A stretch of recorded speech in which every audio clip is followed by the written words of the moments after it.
UPSC का final result घोषित हो गया है। हमारे साथ बातचीत के लिए मौजूद हैं मृणाल कुमार हैं, जिन्होंने ऑल इंडिया रैंक 197 प्राप्त की है। इनसे बातचीत करते हैं। मृणाल, कितने ज़्यादा उत्साहित हैं, क्योंकि एक बड़ा टारगेट आपने अचीव किया है। जब आपका रिजल्ट आया तो फर्स्ट रिएक्शन कैसा था, क्या था आपका? स्वाभाविक सी बात है, इतना वेट कर रहे थे इस चीज़ का, काफ़ी फेलियर्स भी देख लिए थे इस चीज़ से रिलेटेड। तो जब रिज़ल्ट आया तो बहुत ही ज़्यादा खुशी हुई। सबसे पहले तो अपने मम्मी पापा को जाके बताया कि ऐसा रहा है, तो जो उनके चेहरे पे खुशी थी तो वही था सब। मृणाल, कितने अटेम्प्ट के बाद आप ये क्रैक कर सके हैं? ये मेरा 4th अटेम्प्ट था, तो लगभग 5th एक्चुअली। तो उसके बाद ये रहा है। जैसा कि हमने कई बार ऐसा देखा, जैसे आपने बताया ये 4th अटेम्प्ट था, फर्स्ट अटेम्प्ट, सेकंड अटेम्प्ट, उसके बाद अगर जब नहीं क्लियर होता है तो बच्चे कहीं ना कहीं डिमोरलाइज होते हैं। तो कहाँ से मोटिवेशन आपको मिलता है, किसने आपको प्रोत्साहित किया जो आपने इतने अटेम्प्ट के बाद आज फाइनली आपने वो एग्ज़ाम जो है वो क्लियर कर लिया?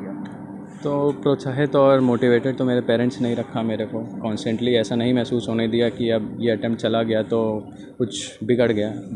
जैसा ही नहीं होता था मोटिवेट करते थे कि कोई बात नहीं, अगला मौका है, उसमें अच्छा करो। एंड रही बात मोटिवेशन की, तो मोटिवेशन के अलावा मेरे को लगता है एक और इम्पॉर्टेंट चीज़ होती है, जो कि होता है डिसिप्लिन।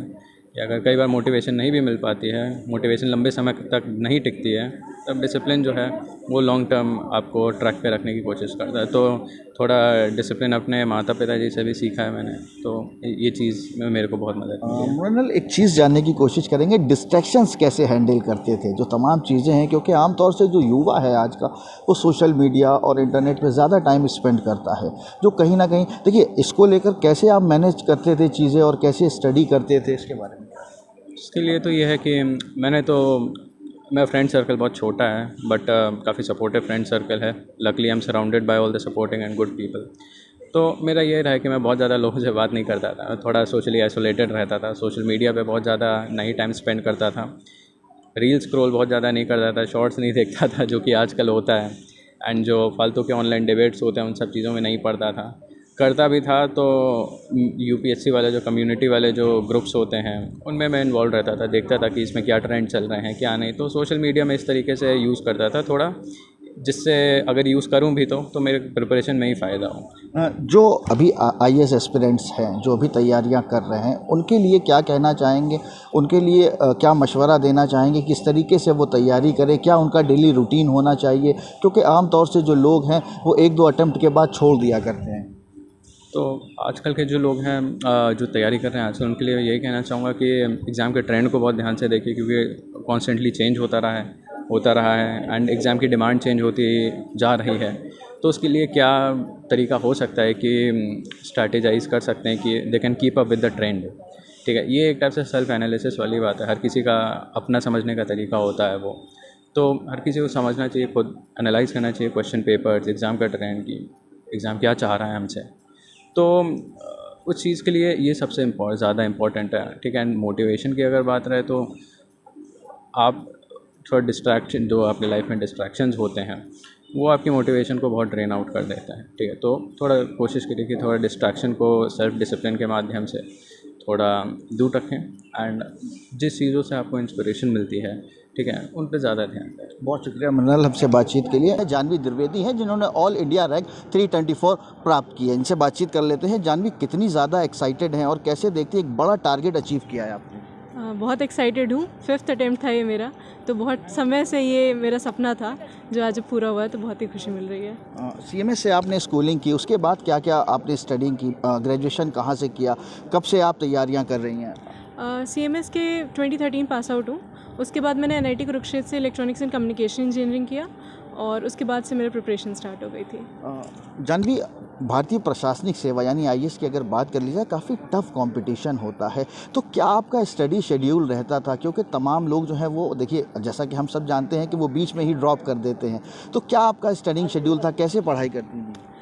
मेरा एक औसत ये रहता था कि 10 आवर्स मैं पढ़ लूँ ऑन एन एवरेज, और वही है, एग्ज़ाम पास आता था तो बढ़ जाएगा ओवर टाइम। अदरवाइज़ एक फ़िक्स शेड्यूल रहता था, डिसिप्लिन वे में मैं पढ़ाई करती थी।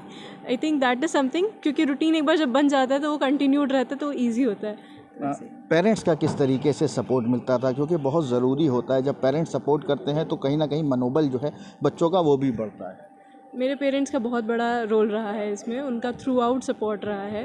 इनफैक्ट 1 साल के बाद मैं पेरेंट्स के साथ ही शिफ्ट हो गई थी, तो उन्होंने पूरा मेरे को सपोर्ट किया A to Z। सुबह मतलब टाइम पे उठा देना एकदम, आई थिंक वो सब बेसिक चीज़ें होती है ना, वो भी सपोर्ट आई वुड से कि मेरे मॉम डैड का बहुत स्ट्रॉन्ग रहा है। और जैसे फेलियर भी मिला इस एग्ज़ाम में, तो उसमें भी उन्होंने बहुत इमोशनल सपोर्ट दिया था मुझे। जानवी, बड़ी बात है, सोशल मीडिया का ज़माना है, तो युवाओं की बात की जाए तो ज़्यादातर युवा जो हैं सोशल नेटवर्किंग साइट्स हों या तमाम इन चीज़ों में व्यस्त रहते हैं, अपना ज़्यादातर टाइम इसमें स्पेंड करते हैं, और ऐसे में आपने एक बड़ा टारगेट अचीव किया, क्या कहेंगी? मैं ये कहूँगी कि मैं सोशल मीडिया से पहले कट ऑफ थी काफ़ी टाइम तक, फिर फाइनली जब मेरा UP PCS में हुआ उसके बाद मैंने ज्वाइन किया।